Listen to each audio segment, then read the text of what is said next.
It was supposed to be a controlled, quiet comeback. No studio audience, no applause, no hecklers, just Prince Harry, a calm sofa, and a veteran interviewer with a notebook full of facts. But in the first 5 minutes, something cracked. Because Victoria Derbyshire didn't come to chat. She came to ask why the story keeps changing, why the numbers never stay still, and why a man who says he wants privacy keeps choosing the brightest cameras in Britain. And when Harry realized this wasn't a sympathy interview, when he realized he couldn't charm his way out, his voice sharpened, his posture stiffened, and the room turned colder than the London night outside those windows. By the end of the hour, the question wouldn't be whether Harry told the truth. It would be whether he could stay in the seat long enough to survive being questioned like everyone else. The set looked softer than the questions. A curved gray couch wrapped around a glowing circular table that spilled turquoise and magenta light onto the studio floor. 2 mugs sat untouched, placed with the kind of careful symmetry that suggested peace, an illusion made for television. Behind them, tall windows framed the city at night.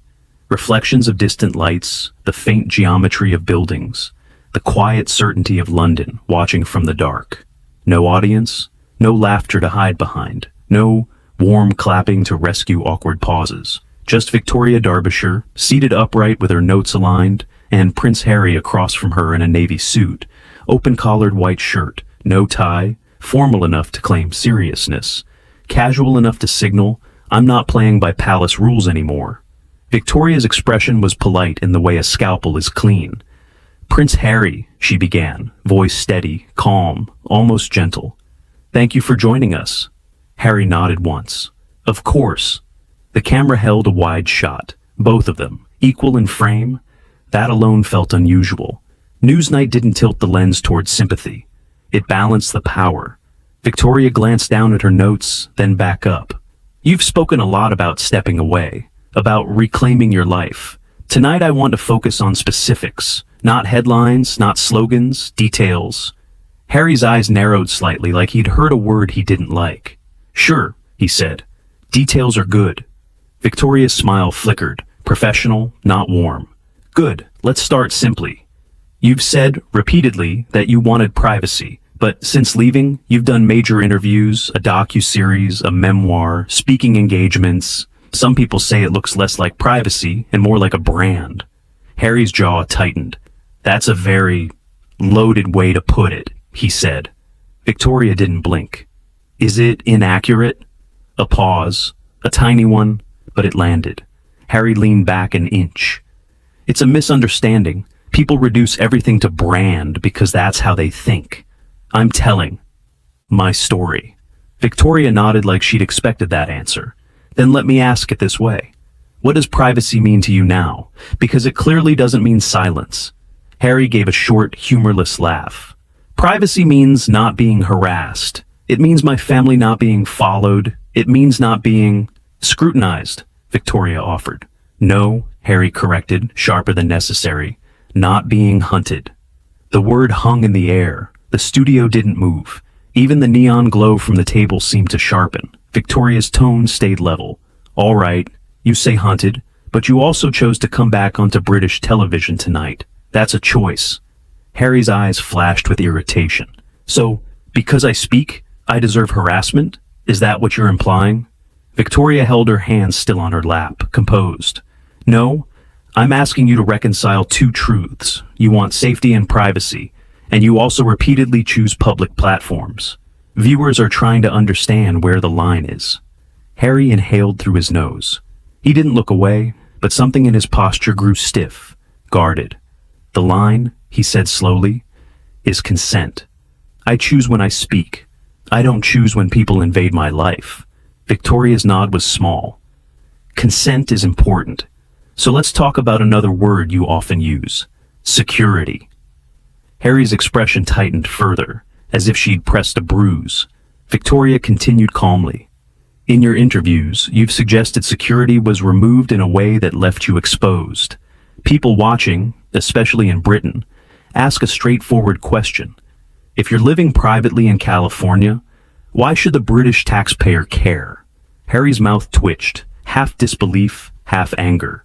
"Because I didn't stop being who I am," he said. My risk profile didn't vanish because I changed a postcode. Victoria nodded once, then asked, "Do you accept that your public choices increase that risk? Your appearances, your content, your media deals? Do you accept that those choices affect the security question?" Harry stared at her, and the first real crack in the calm, dignified guest appeared. "That's honestly ridiculous," he said, voice low and cutting. "So what? I should disappear? I should shut up and live in a cave?" Victoria didn't rise to the tone. "No, I'm asking if you see the contradiction." Harry's eyes hardened. "I see people desperate to punish me for speaking." Victoria's gaze stayed steady, but her next sentence came like a door closing. "Prince Harry, this isn't punishment. It's an interview." The room chilled. Harry's face tightened. He glanced toward the table, the mugs, the glowing surface. As if for a second he remembered he couldn't charm his way through this set. There was no cheering crowd to win, no friendly host to throw him a rope. Victoria turned a page in her notes, slow and deliberate. "Let's move from security to money, because you've also described financial independence as part of your liberation. You've said you wanted to step away from institutional funding." Harry's shoulders loosened a fraction, like he'd found safer ground. "Yes," he said. "We built something. We worked." Victoria nodded. "But critics say the story is complicated. They say you criticized the institution while still benefiting from the status it gave you. They say the titles open doors. The royal connection fuels interest. Without it, the deals aren't as big." Harry's jaw set again. "That's insulting." Victoria's voice remained even. "Is it wrong?" Harry's tone turned sharper, more defensive. "It's a tired argument. People want to pretend I'm nothing without them. It's pathetic." Victoria held his gaze. "So you don't believe your royal status played any role in your opportunities?" Harry paused, too long. Then, "It's part of who I am. I didn't invent it, but I also didn't ask to be born into it." Victoria's eyes softened for half a second, then hardened again with professionalism. "No, you didn't. But you did choose how to use it." Harry's face shifted, irritation now replacing the earlier composure. He was still seated, still controlled, but the edge in his expression was unmistakable. Victoria glanced down, then back up. "Let me ask something different. Not Meghan, not the monarchy, not tabloids. You've spoken about purpose, about service. What does service look like now, day to day? Not speeches, action." Harry blinked, caught off guard. The question was different, and for a heartbeat, he looked almost relieved. Then he answered with a practiced confidence. "It looks like impact. It looks like supporting communities, veterans, mental health initiatives." Victoria leaned in slightly. "And can you name one project from the last 12 months where you can point to measurable results? Numbers, outcomes, not intentions?" Silence. Not because Harry had no answer, maybe he did, but because he didn't expect to be asked like this. Not on a sofa in a studio with no applause. His eyes narrowed again, his lips pressed into a thin line. "You're turning this into an accounting exercise," he said. Victoria's reply was quiet, almost gentle, and devastating in its simplicity. "I'm turning it into reality." Harry's hands tightened subtly on his knee. His posture stiffened. The polished guest mask was still on, but it was slipping at the edges. Victoria flipped another page. "All right, let's talk about the media itself. You've accused parts of the British press of cruelty, of misinformation. You've also used media extensively to tell your story. Do you think you can criticize the machine while also relying on it?" Harry's eyes flashed. "I don't rely on it, I use it." Victoria tilted her head slightly. "What's the difference?" Harry stared at her, the irritation now fully visible, his voice sharper with each word. "The difference," he said, "is that I'm not begging for their approval." Victoria nodded once. "But you do want the public to believe you." Harry's response came fast, defensive, almost contemptuous. "I want the public to stop pretending they're owed my pain." The phrase landed hard. Victoria didn't blink. She simply said, "Then why keep selling it?" The question hit like a slap. Harry's face tightened, his eyes hardening, his voice dropping colder. "Because," he said, "I'm not selling it. I'm surviving it." The camera held the wide shot again. Both of them equal, trapped in the same quiet space. And in that silence, everyone watching could feel it. This wasn't going to stay calm, not with Victoria pressing for specifics, not with Harry treating every question like a personal attack. Part 1 ended with Victoria's voice, calm as ever, as she turned the page to the section of notes that Harry clearly didn't want to reach. After the break, she said, I want to ask you about contradictions, because the public doesn't just want your feelings, they want consistency. Harry's jaw tightened. His eyes didn't leave hers. Fine, he said softly, but the words sounded like a threat. And the studio, silent, bright, and unforgiving, felt suddenly far too small. The camera returned from the break without music, without warmth, no reset. Just the same quiet studio, the same glowing table, and two people who now knew exactly what kind of conversation they were in. Prince Harry shifted slightly on the sofa, adjusting his jacket. It wasn't nervousness, it was irritation settling into his body, the kind that makes stillness uncomfortable. Across from him, Victoria Derbyshire sat exactly as she had before the break, notes aligned, pen resting between her fingers. Welcome back, she said evenly.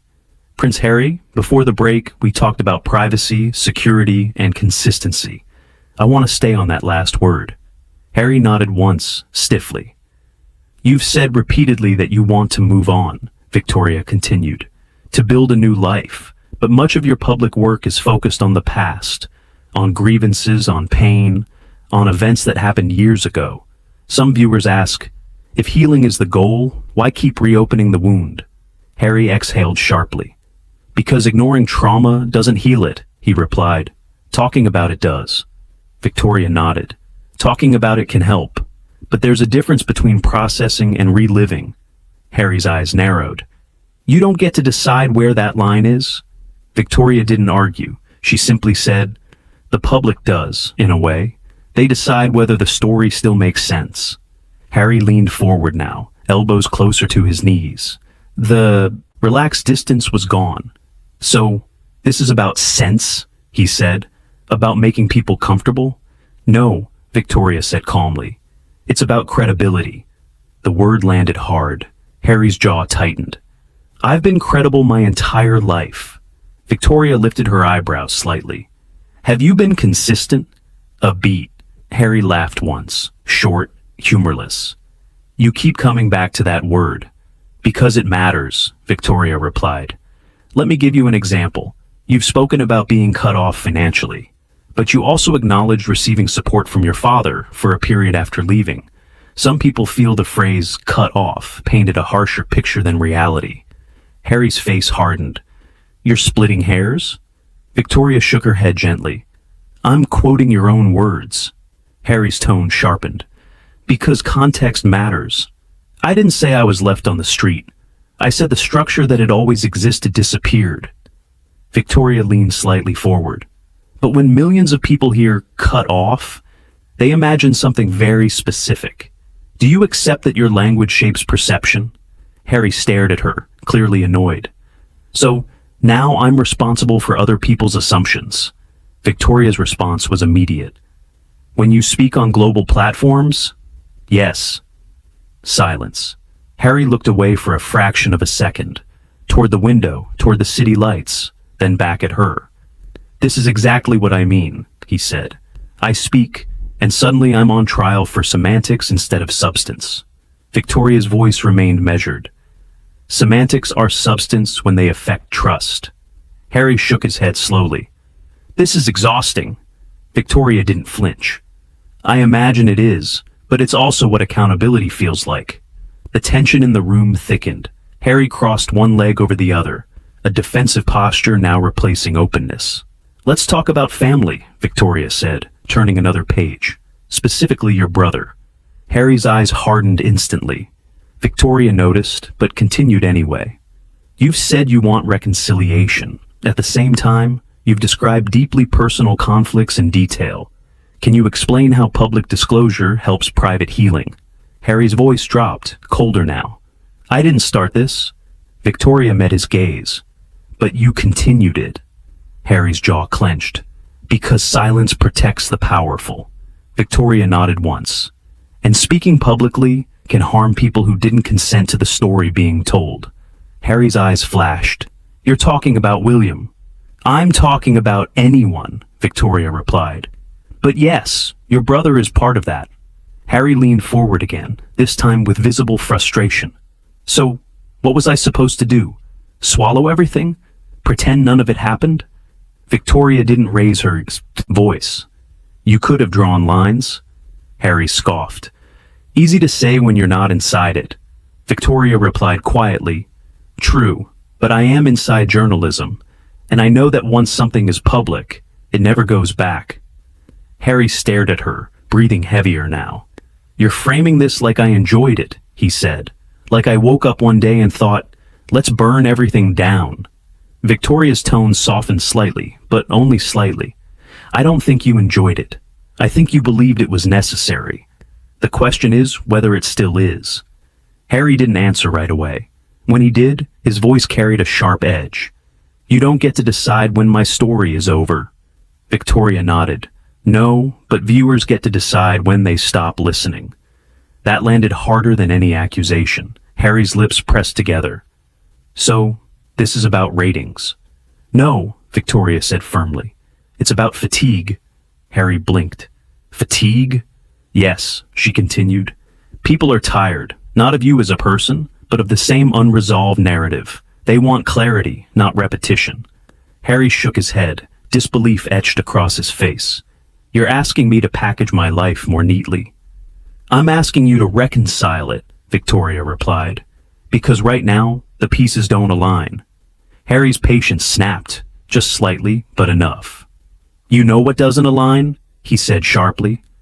The fact that I'm criticized for speaking, criticized for not speaking, criticized for leaving, criticized for staying connected.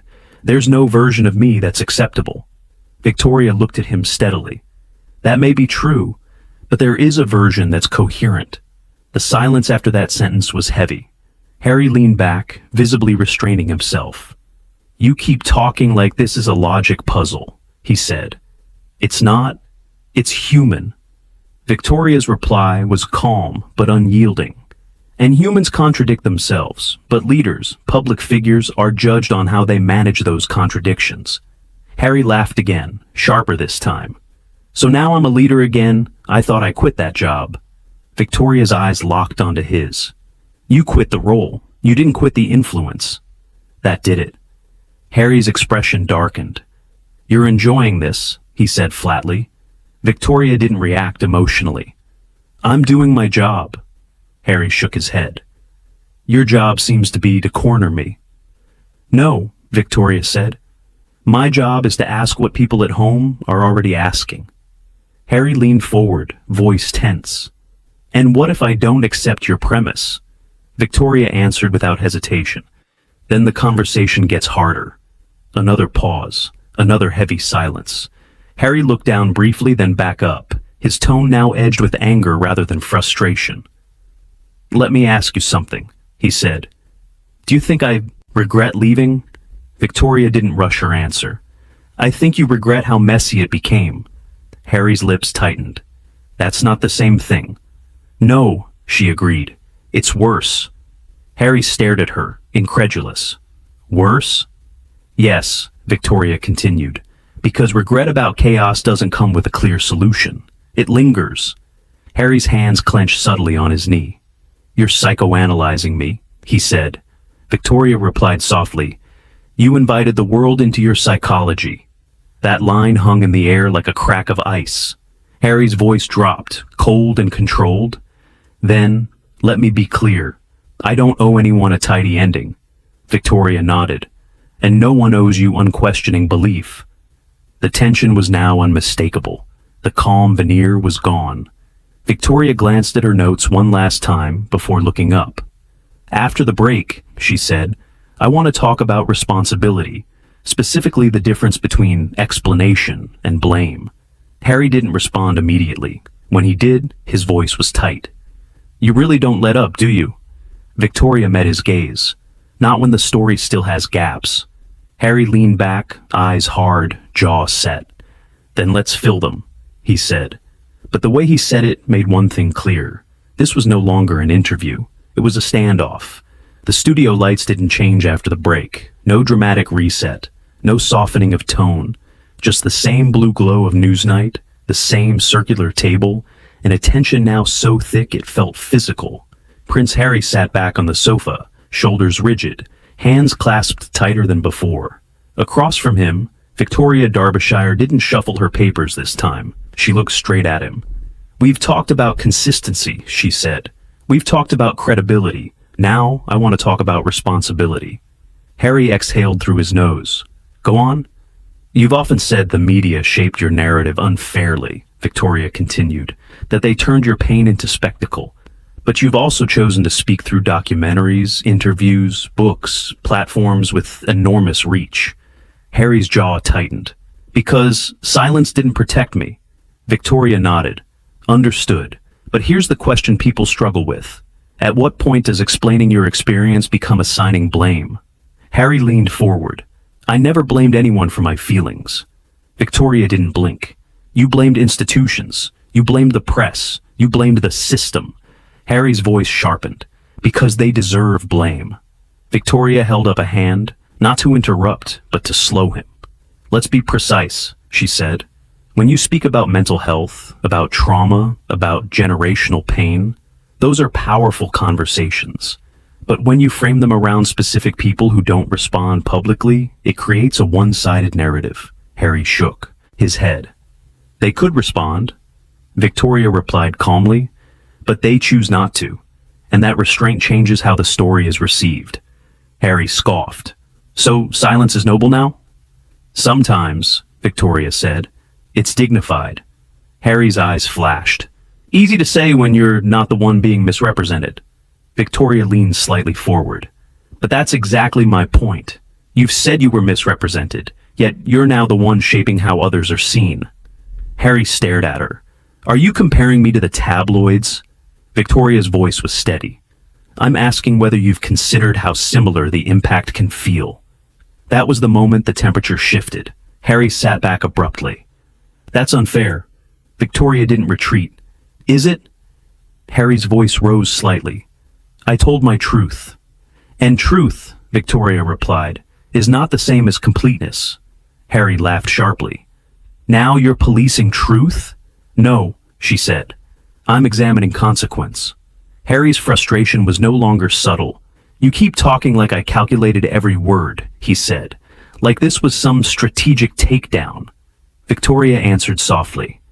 "I think you underestimated how permanent words become when you're Prince Harry." Harry froze at the title. "Don't call me that," he said. Victoria paused. "It's who the world sees." Harry leaned forward again, anger now unmistakable. "That's exactly the problem. I walked away from that role." "And yet," Victoria said, "it still walks into the room before you do." Harry clenched his jaw. "So what do you want from me?" Victoria didn't hesitate. "Clarity." Harry laughed, incredulous. "Clarity?" "Yes," she continued, "because right now, your message oscillates between "I want peace" and "here's everything that hurt me." People are struggling to understand which future you're inviting them into. Harry shook his head. "You're asking for a clean narrative where there isn't one." "I'm asking for ownership," Victoria replied. Harry's voice hardened.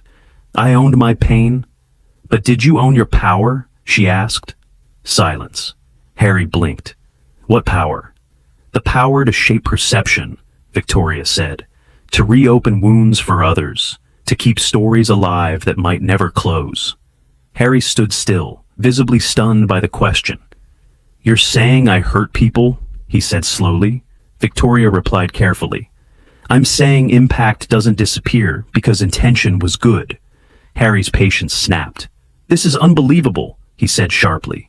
"You bring me here under the guise of conversation, and suddenly I'm being put on trial." Victoria remained calm. "You're not on trial, but you are being examined." Harry's voice rose. "By who?" "By the public," she said. "And by history." Harry shook his head, anger now overt. "History already decided my mother's story." Victoria didn't miss a beat. "And that's exactly why this matters."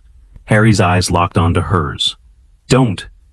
"You often draw parallels," Victoria continued, "between your experience and your mother's. between the media's treatment of you and of Diana.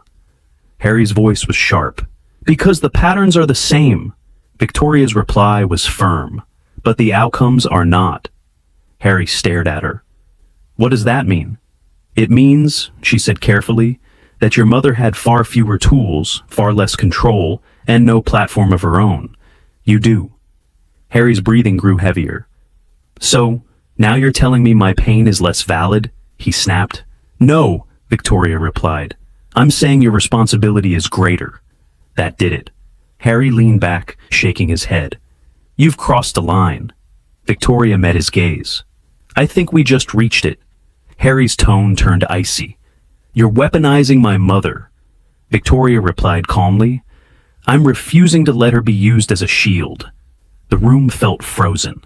Harry stood up halfway, then stopped himself, sitting back down, visibly struggling to maintain composure. You have no idea what it's like, he said through clenched teeth. Victoria's voice softened, but her words did not. And you have no idea what it's like for people listening, trying to reconcile sympathy with exhaustion. Harry stared at the table, then back at her. So, what is this really about? He asked. Do you want me to apologize for speaking? Victoria shook her head. I want you to acknowledge that speaking doesn't absolve you of consequence. Harry laughed bitterly. So, I lose either way. Victoria nodded once. That's often the price of public life. Harry leaned back, arms crossed now, a clear sign the openness was gone. You know what? He said coldly. This doesn't feel like journalism anymore. Victoria responded evenly. It feels uncomfortable because it's honest. Harry looked at her, eyes sharp. Then let me be honest, he said. I don't trust this process. Victoria didn't flinch. Then why are you still here? Harry paused. For a moment, it looked like he might stand up and walk away right then. Instead, he said quietly, because I thought this would be fair. Victoria replied, fair doesn't mean gentle. The silence that followed was heavy, charged, final. Victoria glanced toward the camera briefly before turning back to him. After the break, she said, I want to ask you one final question about whether you still believe this path leads to peace. Harry didn't answer. His expression said enough. This wasn't heading toward resolution. It was heading toward rupture. The studio felt smaller after the break. Not physically, but emotionally. As if the walls of Newsnight had leaned in, listening, Prince Harry sat rigid, arms crossed, gaze fixed somewhere just beyond Victoria, Derbyshire. The openness from earlier parts of the interview was gone. In its place stood something harder, defensive, final. Victoria glanced at her notes once, then set them aside. I said before the break that I had one final question, she began. Her voice was calm, measured, unmistakably serious. Harry didn't respond. She continued anyway. You've described this journey, your interviews, your book, your public statements, as a path toward peace, toward healing. So, here's the question I promised. She paused. Do you genuinely believe this path is bringing you closer to peace? Or is it keeping you permanently at war? The question landed without force, without drama, and somehow, that made it devastating. Harry looked up slowly. That's a loaded question. Victoria nodded once. It's an honest one. Harry shook his head. You keep framing this as if I thrive on conflict. Victoria replied softly. I'm asking whether conflict has become familiar. Harry's jaw tightened. You're psychoanalyzing me now? No, she said. I'm listening to what your actions suggest. Harry leaned forward, voice sharp. You don't get to define my healing. Victoria didn't argue. No, but I do get to ask whether it's working. Harry let out a short, humorless laugh. You think healing looks neat? You think it wraps itself up in a bow? Victoria answered calmly. I think healing doesn't require a perpetual audience. That sentence changed everything. Harry's eyes hardened. So, now I should disappear? No, Victoria said, but perhaps speak without burning bridges behind you. Harry scoffed. That's rich, coming from the BBC. Victoria met his gaze. This isn't about institutions anymore. Harry's voice rose. Of course it is. That's what this always becomes. You pretend neutrality, but but the undertone is judgment. Victoria responded evenly. Neutrality doesn't mean silence in the face of contradiction. Harry stood up halfway from his seat. You've made your point, he said coldly. Victoria looked up at him. Have I? Harry straightened fully now. I came here expecting fairness. Instead, I'm being dissected like a case study. Victoria remained seated, composed. You're being questioned because you're powerful. Harry snapped back. I rejected that power. And yet, she said quietly, it still follows you. Harry shook his head. This is exactly why people don't trust the media. Victoria replied, and this is exactly why people struggle to trust your narrative. The room froze. Harry stared at her. Say that again. Victoria didn't flinch. People are listening, and many feel torn between empathy and fatigue. Harry laughed bitterly. So now I'm exhausting? Victoria chose her words carefully. Not exhausting, but unresolved. Harry clenched his fists. You're turning vulnerability into a flaw. No, she said. I'm asking whether vulnerability becomes performative when it never moves forward. Harry stepped back, breathing heavier now. I won't sit here and be lectured. Victoria nodded slowly. Then perhaps this conversation has reached its limit. Harry's voice was sharp. You're ending it? She looked him straight in the eye. I think you already have. For a moment, neither spoke. Then Harry reached down, picked up his jacket, and turned slightly away from the set. This was a mistake, he said flatly. Victoria stood, not in confrontation, but in closure. Prince Harry, she said, using his name deliberately. I invited you here to speak. You did, but dialogue requires staying when the questions become uncomfortable. Harry turned back. This wasn't dialogue. It was ambush. Victoria replied calmly. It was accountability. Harry shook his head. I won't be part of this. He took a step toward the edge of the set. Victoria didn't raise her voice. She didn't follow him. She simply said, Then we'll end it here. Harry paused for half a second, just long enough for the cameras to catch the conflict on his face. Then he walked off. No dramatic exit. No slammed doors. Just the sound of footsteps fading behind the studio lights. The cameras stayed on Victoria. She inhaled once, slowly. Then she turned to the lens. This has been Newsnight, she said evenly. Conversations are not always comfortable, but they matter. A brief pause. Good night. The lights dimmed, and the silence that followed felt louder than any argument. If this story made you think, question, or feel the tension, don't forget to like the video and subscribe to the channel for more dramatic, in-depth talk show stories where the truth isn't always easy, but it's always confronted. Which side were you on? Tell us in the comments.